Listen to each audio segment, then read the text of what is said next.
I'll make the 100 for you. I'll do it for you. But religion doesn't care for us. I'm sorry, legalism doesn't. It's dangerous. Let's look and see, and let's go to the older brother and go back to the prodigal son and go to the story in Luke chapter 15.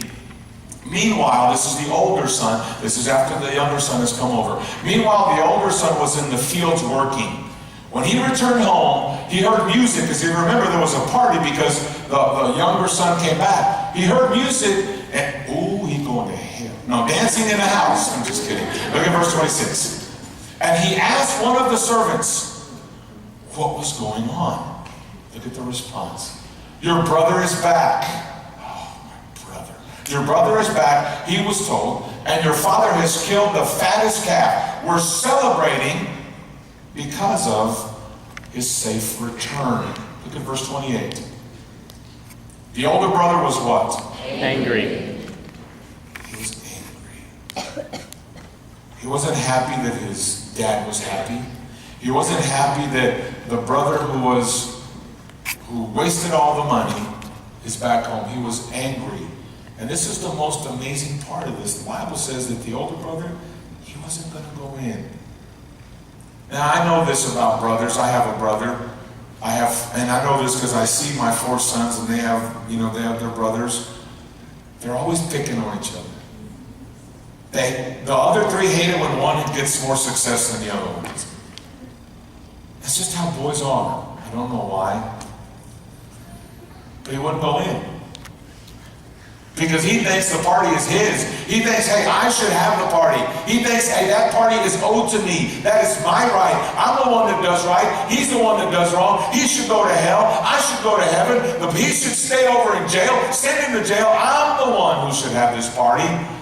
Look at what his father does. His father comes out and begged him. He begs him. Here the father earlier kisses his son because he's home, and now he's outside begging his son, please come inside and celebrate. I'm angry, Dad. Son, why are you angry? Look at your son. He stole from you. He wasted all his money on the parties, and why are you celebrating for him? This older brother makes the whole story about himself. And that's when you know legalism is involved. When legalism is involved in a church or in any type of religion, they're always making it about themselves. It's not about us. It's about those that are lost. We're safe.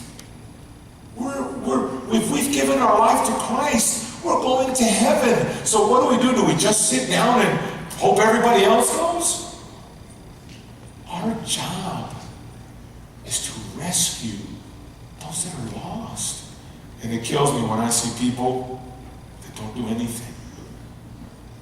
You have a friend who's struggling. And you might pray for him, and that's good. But it's better to go get him and bring him. I want to show you this next picture. See, this doesn't look like religion. This doesn't look like legalism. This doesn't look like something very harsh and cruel. This isn't a reward. This is grace. This is love.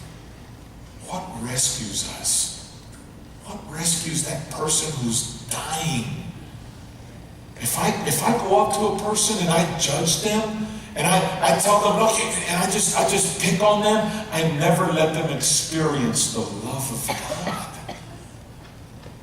My job is to, and your job is to rescue. Let me give you this example. And I'll use Juan as an example. If Juan were on the ground, and he would have been bleeding like he was bleeding, how would you have felt if the medic says, man, you're not a good person. That's what you get. And walk away. How could someone do that? We would all know that that's wrong.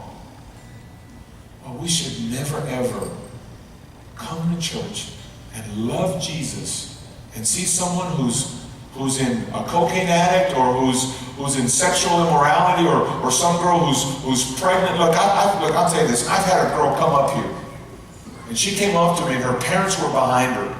And here's what she said: I need you to pray for me. I said, how come?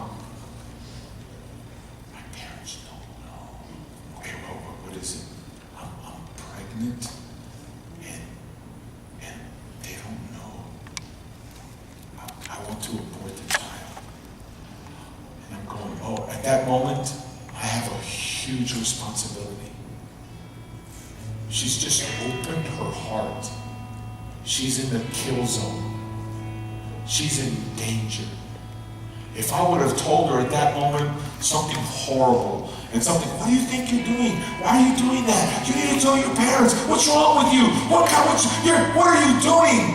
You think you can find love in sex? If I would have done that, I would have walked away and let her bleed to death. That's not what we're called to do. That is a person who is becoming very vulnerable and reaching out for help. And our job is to not look and see, well, are they a good person or are they a bad person? Our job is to reach out and help them. Truth number 4. Grace is the direct result of a loving relationship. Can I ask you something?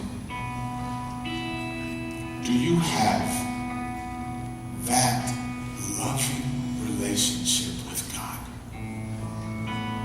Do you know God well enough that you could come up to God and tell him anything?